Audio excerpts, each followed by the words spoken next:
guys, this is Upshita Bhardwaj and you're watching my channel Study with us. So आज हम footprints की मतलब book है हमारी इंग्लिश की फुटप्रिंट्स विदाउट फीट, तो हम उसका आज फर्स्ट चैप्टर करेंगे the making of a scientist जो टर्म 2 में आ रहा है. So let's begin. पहले मैं ये बता दूँ, मैं इसे 2 पार्ट्स में बनाऊँगी. ये पहला पार्ट है. So, at the age of 22, a former scout of the year excited the scientific world with a new theory on how cells work. Richard H. Ebright and his college roommate explained the theory in an article in the Proceedings of the National Academy of Science. तो इसमें क्या एक scientist जिसका नाम है Richard एब्राइट, उसके बारे में बताया गया है. तो अभी का बता रहे हैं कि ही इज़ 22 years old और वो farmer scout of the year, मतलब पिछले साल स्काउट ऑफ द ईयर रहा. और उसने एक अपनी बहुत ही ज़्यादा हेल्पफुल थ्योरी दी ऑन हाउ सेल्स वर्क, है ना.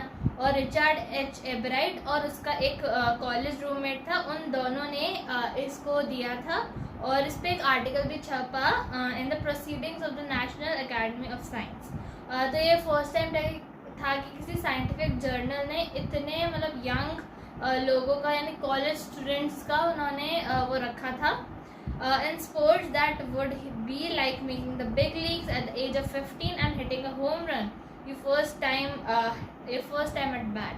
तो स्पोर्ट्स में ऐसे कह सकते हैं कि आप 15 ईयर्स की एज पे, जस्ट 15 ईयर्स, और आप एक लीग खेल रहे हो बहुत बड़ी, और उसमें आप फर्स्ट टाइम जब आप बैटिंग कर रहे हो उस पर आप होम रन मार दो. ये उस जैसा है, मतलब इतनी छोटी उम्र में. For Richard Ebright it was the first in long string of achievements in science in the fields and it all started with butterflies. तो ये स्टोरी बटरफ्लाई से स्टार्ट हुई थी. As only child Ebright grew up north of Reading Pennsylvania. There wasn't much I could do there, he said. I certainly couldn't play football or baseball with a team of one, but there was one thing I could do, collect things. So he did, and did he ever. Beginning in kindergarten, Ebright collected butterflies with the same determination that marked all his activities. He collected rocks, fossils, and coins. He became an eager astronomer too, sometimes stargazing all night. He used to live in reading, एक जगह का नाम है north reading के north में, Pennsylvania में. तो वहाँ पे वो सोचते, मतलब वो ज़्यादा कुछ कर नहीं पाता था क्योंकि वो फुटबॉल या बास्केटबॉल सिर्फ एक इंसान के साथ थोड़ी ना खेल सकता है, और वो भी वो खुद. तो इतने ज़्यादा लोग नहीं थे उसके पास, पर वो एक चीज़ करता था, वो कलेक्ट करता था. जैसे वो रॉक्स कलेक्ट करता था, फॉसिल्स कलेक्ट करता था, कॉइन्स कलेक्ट करता था. और वो एक एस्ट्रोनॉमर भी था, मतलब सिर्फ साइंस में उसका इंटरेस्ट नहीं था, उसका इंटरेस्ट बहुत सारी चीज़ों में था. हमें आगे भी और जानने को मिलेगा. So he was an eager astronomer. So eager is curious and I certainly couldn't play football or baseball with a team of one. So certainly means surely, मतलब मालूम ही है, मतलब पक्का ही है, मैं एक के साथ तो खेल नहीं सकता. So that is surely. And he was an eager astronomer, और वो एक बहुत क्यूरियस, मतलब एक उभरता एस्ट्रोनॉमर था वो. Sometimes star gazing all night. Gazing is looking, मतलब कभी कभार स्टार्स को ही देखता रहता था पूरी रात.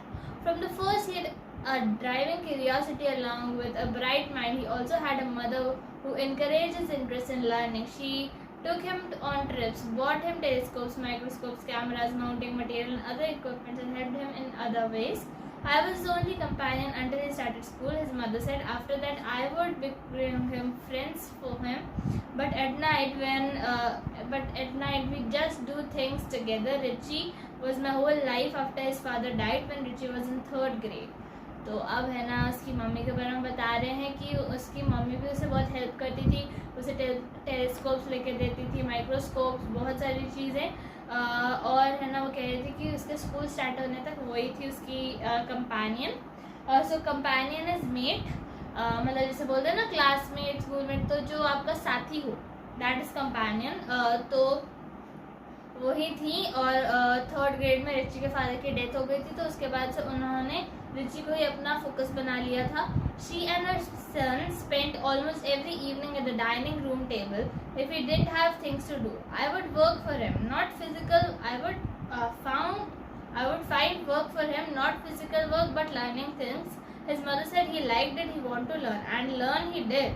He earned top grades in school on everyday things. He was just like every other kid, his mother said. By the time he was in second grade, Ebright had collected all 25 species of butterflies found around his hometown.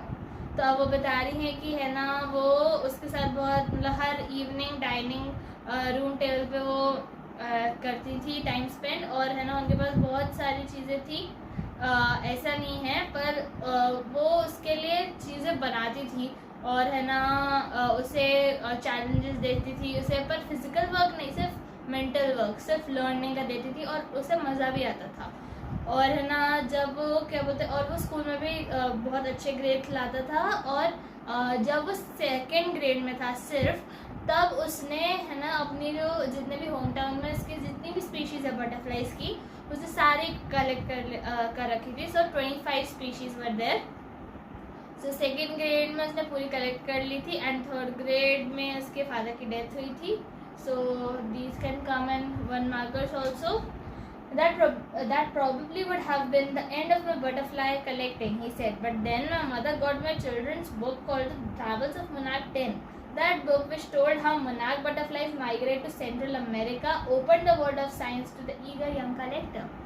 तो अब तो सोचने लग गया था कि अब क्या करूँ, अब तो ये भी हो गया, सारी उसने बटरफ्लाइज कलेक्ट कर ली। तो फिर इस टाइम पे उसकी मम्मी उसके लिए एक बुक लाती है, the travels of monarch 10, and this book is a turning point for him, क्योंकि इससे उसको है ना साइंस के वर्ल्ड उसकी खुल जाती है, उसके दरवाजे उसके लिए है ना। सो मतलब उससे इसको इंटरेस्ट आने लगता है, और ये बताते हैं कि जो मोनार्क बटरफ्लाइज थी वो माइग्रेट करती थी सेंट्रल अमेरिका में, कि कैसे वो करती थी, मतलब कैसे करती थी। Open the world of science the eager young collector, तो उसके लिए साइंस के द्वार खोल दिए थे। At the end of the book, readers were invited to help study butterfly migration. They were asked to tag butterflies for research by Dr. Frederick A. Urquhart of the University of Toronto, Canada. Ebright's mother wrote to Dr. Urquhart, and soon Ebright was attaching light adhesive tags to the wings of monarchs. Anyone who found a tagged butterfly was asked to send the tag to Dr. Urquhart. तो अब पहले मैं बता दूँ, monarch is a species of butterfly. तो है ना उसी बुक के लास्ट में है ना एक्टिविटी होती थी, जिसमें है ना वो इनवाइट करते थे लोगों को, जिसमें वो क्या करते थे, बटरफ्लाइज को टैग करते थे। और ये जो फ्रेडरिक ए उर्कुहर्ट थे, ये एक डॉक्टर, एंड वो इसमें हेल्प भी करते थे कि है ना, इसमें क्या था कि जो बटरफ्लाई है उस पर टैग्स लगाने होते थे, और उसके बाद उन्हें मतलब छोड़ देना था, मतलब कहीं से भी आपको बटरफ्लाई दिखे उस पर टैग लगाओ और उसे छोड़ दो। अब दूसरा कोई बंदा किसी को दिखे कि है ना वो एक बटरफ्लाई टैग्ड है, तो उसे वो डॉक्टर उर्कुहर्ट को भेजनी थी, जिससे वो पता लगा सके कि उसने कितना डिस्टेंस ट्रैवल किया, like migration types. So that was the main motive, and Ebright also joined, participated in this activity, and तो वो भेज देते थे। The butterfly collecting season around Reading last 6 weeks in late summer. तो सिर्फ 6 weeks के लिए वो रहा था समर में, 6 weeks के लिए, यानी 1.5 months समथिंग, तो इतने ही टाइम चला था। If you going to chase them one by one you won't catch very many. तो अब एक एक करके तो बहुत टाइम लगेगा। So the next step for Urquhart was to raise a flock of butterflies. तो अब उसने क्या किया, उसने बहुत सारी बटरफ्लाइज को पाला, मतलब एक को पाला, फिर उसके बच्चे, फिर उनको पाला, फिर उनके बच्चे, तो ऐसे उसने एक फौज बना दी। He would catch a female monarch, take her eggs and raise them in his basement. वो अपने बेसमेंट में करता था ये घर के, through their life cycle from egg to caterpillar to pupa to adult butterfly. So butterfly के आपको stages मालूम ही होंगे, egg, then caterpillar, then pupa and then adult butterfly. So caterpillar मेरे को पहले लगता था प्यूपा पहले आता था, पर कैटरपिलर पहले आता है। So egg, caterpillar, pupa and adult butterfly. Then he would tag the butterflies wings and let them go. For several years his basement was home to thousands of monarchs in different stages of development. तो वो ये करता था। Eventually I began to lose interest in tagging butterflies. Eventually means at the end, वो मतलब थक गया था। It is tedious and there is not much feedback, और ये बहुत टफ था और इसका फीडबैक भी ज़्यादा नहीं मिला। एब्राइट said in all the time I did it he laughed only 2 butterflies I had tagged were recaptured and they were not more than 75 miles from where I live. तो जो एबराइट है वो बोलता है कि है ना, मैं मतलब कि उसने जितनी इतनी सारी टैग की थी उनमें सिर्फ दो है ना जो टैग उसने की थी वो रिकैप्चर हुई, और वो भी सिर्फ 75 माइल्स के अंदर मतलब 75 माइल्स तक ही दूर गई थी वो, जहाँ से वो मतलब जहाँ पे वो रहता था उससे जस्ट 75 माइल्स दूर थी। तो इतना कुछ हुआ नहीं इसका मतलब। इस पार्ट के लिए इतना ही। मैं नेक्स्ट 3 पेजेस कवर करूँगी पार्ट सेकंड में। So stay tuned. Thank you for watching and please do like, share and subscribe. Thank you.